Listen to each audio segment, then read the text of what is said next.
Welcome to the In-House Ethicist, brought to you by the Chicago Booth Review. I'm John Paul Rollard. In this show, I draw on the great books approach that the University of Chicago is famous for. My hope is to provide you new ways of thinking about the moral dilemmas we face in our work, at home, and beyond. This week's episode, Yelp to the rescue. Dentists have a distinct advantage whenever the need for negotiation arises. They float over you like the face of God, telling you what you must do in service of a sound body. You, meanwhile, are busy drooling. Even a routine cleaning holds the potential for such a pricey conversation, but the circumstances are far more perilous for a first-time patient. Trust me, I know. Nearly a year ago now, I found myself in a dentist's chair in an office whose only commendations were its inclusion in my healthcare insurance plan and its proximity to my home. You live in a fine neighborhood, I told myself. There's no need to worry. Yeah, there certainly was. The tip-off should have been an office that was as busy as a free buffet at a funeral home.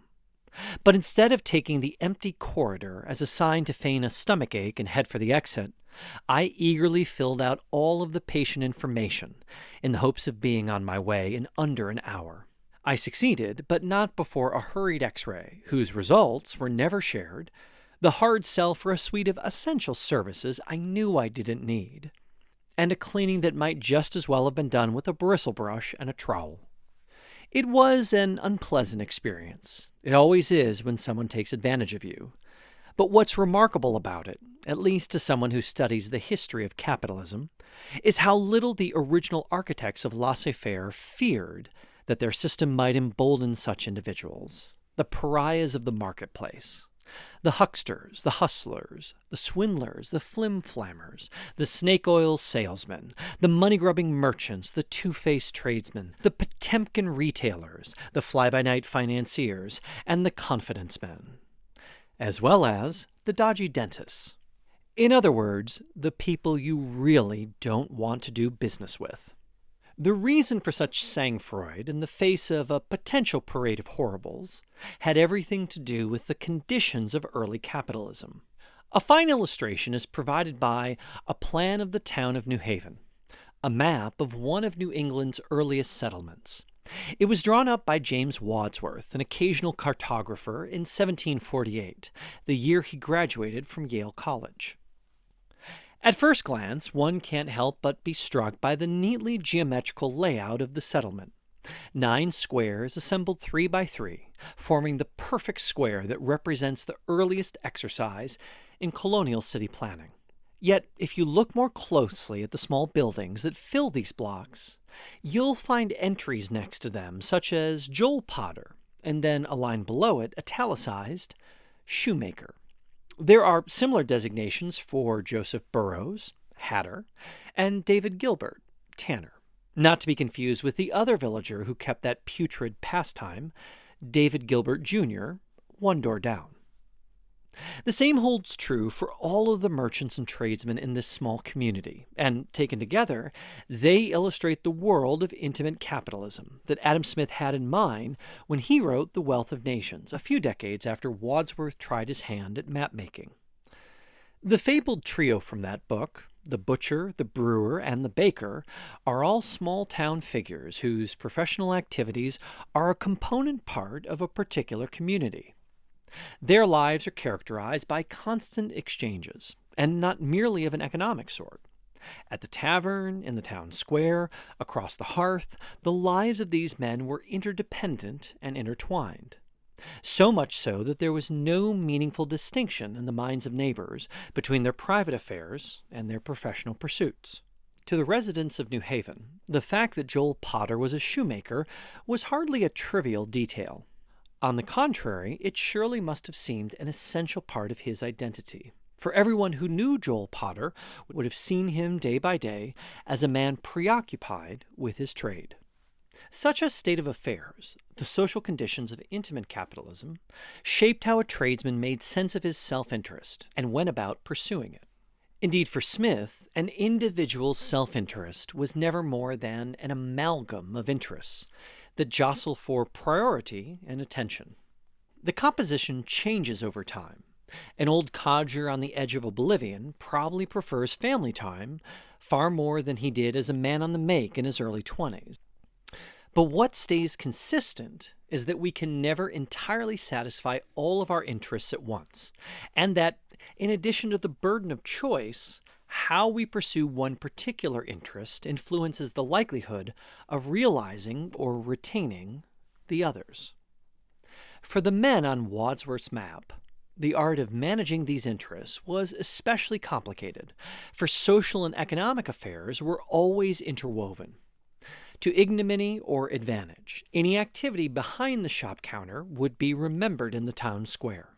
If the butcher put his thumb on the scale, the brewer watered down his beer, or the baker boxed his apprentices about the ears, word would immediately make its way around town, and such behavior would be rewarded by disapproving looks and decreased traffic. Conversely, a winning smile and a way with customer service won a busy shop and the bounty of friendship. One colonial shopkeeper who viscerally understood the high stakes of intimate capitalism was Benjamin Franklin. In his autobiography, a work largely concerned with Franklin's early years in the printing business, Philadelphia's first son reflected at length on how one's personal and professional activities are the tesserae of public reputation, a mosaic whose appeal overwhelmingly determines the likelihood of commercial success. Such concerns took on a special urgency when the 22-year-old Franklin passed from being a precocious apprentice to the proprietor of his own printing house. This was his big shot, and in what I have long considered the quintessential passage of his memoir, he reflected on the behavior necessary to ensure his fate. In order to secure my credit and character as a tradesman, I took care not only to be in reality industrious and frugal, but to avoid all appearances to the contrary. Franklin continues, I dressed plainly. I was seen at no places of idle diversion. I never went out a fishing or shooting. A book indeed sometimes debauched me from my work, but that was seldom snug and gave no scandal. And to show that I was not above my business, I sometimes brought home the paper I purchased at the stores, through the streets, on a wheelbarrow. And thus being esteemed an industrious, thriving young man, and paying duly for what I bought, the merchants who imported stationery solicited my custom. Others proposed supplying me with books, and I went on swimmingly. If credit and character appear codependent, that's because of the way gossip functioned in the commercial sphere Franklin occupied, and Adam Smith assumed. It was a world of routine engagements, where any bad behavior on either side of the shop counter would boomerang on a tradesman, ruining his credibility as a borrower and a businessman. Indeed, good character was so critical that the reality of it alone wasn't enough. A tradesman like Franklin had to be known throughout the community for the component parts of a good reputation: honesty, industry, prudence, and thrift. For nothing less than his viability in business depended on it. Franklin and Smith died within a few months of each other in 1790, so they didn't live long enough to see the Industrial Revolution fundamentally transform the social conditions of capitalism, which moved from small towns to super cities, from the intimacy of the shop counter to the anonymity of the factory floor. In this new terrain of anonymous capitalism, the quintessential commercial experience was the interplay of actors, buyers and sellers, employers and employees, who had no overlapping experience or interests beyond the economic. A robber baron could blithely sign off on the brutal conditions in his mills, for he never had any fear of being provoked to paroxysms of shame by his social peers. They would never set foot inside them, and those who did on a daily basis were members of another community altogether. This is not to say that, with the advent of anonymous capitalism, all commercial engagements would inevitably be given over to the grossest conduct. Merely that moral correctives would come about in two ways that Adam Smith never put much stock in: the prod of conscience and the power of markets. Perhaps it was the case that more than the occasional merchant would be guided by an inner light, routinely preferring what is right to what is merely expedient. And who knows, maybe we would discover that the natural tendency of markets, when liberated from social suasion, is to reward us for saintly behavior. To Smith, however, the first case would have seemed exceptional, the second utterly unlikely. Intimate capitalism never assumed that men were angels, but rather that people, when presented with the choice of losing a buck or looking like a bum, would actively prefer the former.